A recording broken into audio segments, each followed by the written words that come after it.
Right, so, hierdie jaar gaan ek ongelukkig hierdie stroopresies kan maak nie. Ek moet op 'n paar ander plekke rondcruise. Maar hy gaan aan, die dinge hardloop 5 Junie 2026.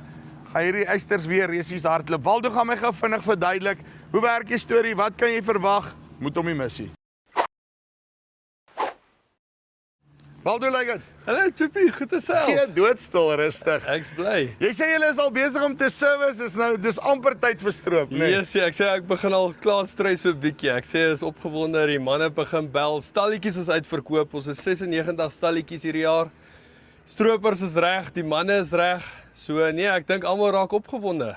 Sê gou vir my, het julle weer tradisioneel klas 6, klas 8, hoe loop die goed? Wie gaan almal deelneem? Ja, klas 6, klas 8, John Deere, Holland, Keis.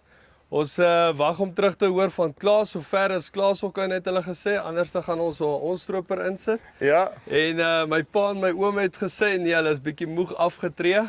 So maar ons hoop om 'n bietjie groot stroperresies hierdie jaar hier te hê. So hulle gaan hierdie jaar 'n keer van die kant af sit en kyk. Ja, hulle sê nie hulle is moeg om op te klim op die stroper, so hulle gaan nou laat die ander manne maar liewer klim en stroop. Sê gou vir my, vir julle wat wil weet, waar presies is dit?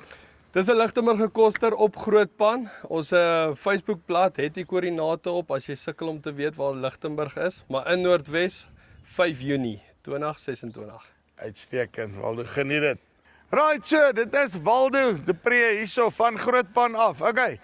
Maak seker dat jy nie stroperesies 2026 mis nie. Dis altyd een vir die boeke. Waar anderster in die wêreld kry jy daai groot eisters laat hulle reisies jag, nê? Nee. So, linkie bo vir onder, kom met hulle in kontak.